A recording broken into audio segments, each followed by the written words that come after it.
Okay, let's try this. Welcome to a short video on long run cost.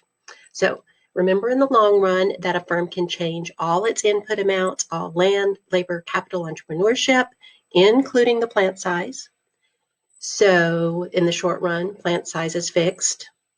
So all costs become variable in the long run because you can completely liquidate, sell off everything, and go out of business in the long run. It's also a time period where there is time for new firms to come into an industry. If it's profitable, they can leave if it's not profitable.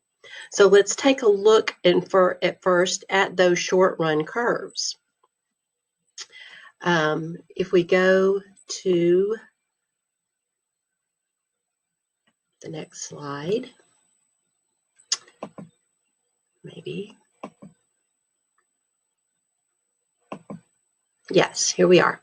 So let's say this short run average total cost curve, let's say doesn't have any amounts down there. Let's say that the bottom of this short run curve is, let's say that's $25. So if we build a bigger plant, then our long run average total cost may go down to $20. And if we build an even bigger plant, the long run cost may go down to $18. But eventually, they're going to have too many plants and get too big. So unlike in the short run, in the long run, you don't ever want to see the long run curve go past that minimum amount, because that means you've gotten too big. The company's just gotten too big and unmanageable. So the reason, and this is very important, the reason the long run curve goes down in this case is because of economies of scale. So what are economies of scale? You probably already know that, but that means when you minimize your long run cost per unit by producing more and more and more. And these are things that add to economies of scale. You may have labor specialization. You have certain people specializing in certain types of labor, or certain managers that specialize. Capital. Now here's an important one. Capital resources capable of further production. There's a good example in your text about the Burson stamping machine. It is a big piece of equipment that allows automobile hoods to be stamped in just a matter of minutes, where it used to take hours to produce them. Now, that's a very expensive piece of machinery, but this business could add that, buy that, and then spread it over more and more output, and the cost goes down. So let's take a look at some other things here. But economies of scale, that's the reason that the long run average total cost curve goes down. In the short run, it's because of increasing productivity of workers, and eventually, and that makes costs go down, but not in the long run. It's economies of scale. But it is possible that a big company will reach the diseconomies of scale. They've gotten so big that they're totally out of control. They cannot control the plant. They can't communicate with workers. So workers get lazy and think, well, nobody's paying attention to me. So they shirk their responsibilities, and those cause diseconomies of scale. Or maybe they've just gotten too big. Looking at this next slide, this is an important definition. So test, question, alert, minimum efficient scale, lowest level of output at which long run average costs are minimized, and it can determine the structure of the industry.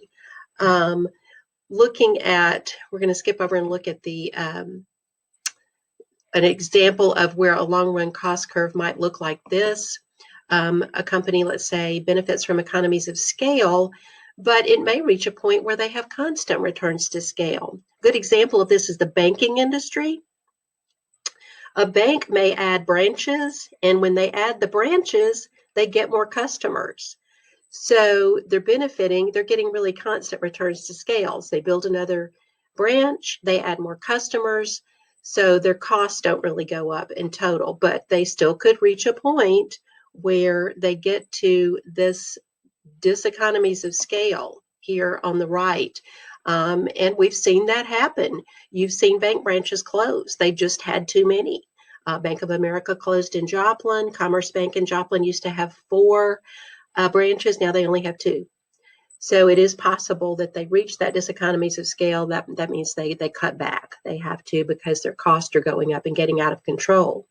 Looking at this next slide, average total cost, this would be a natural monopoly where, or maybe even a company that's close to a monopoly, like Intel, benefits from economies of scale. They can produce more and more and more at lower cost. So it's going to be hard to come in and compete with them.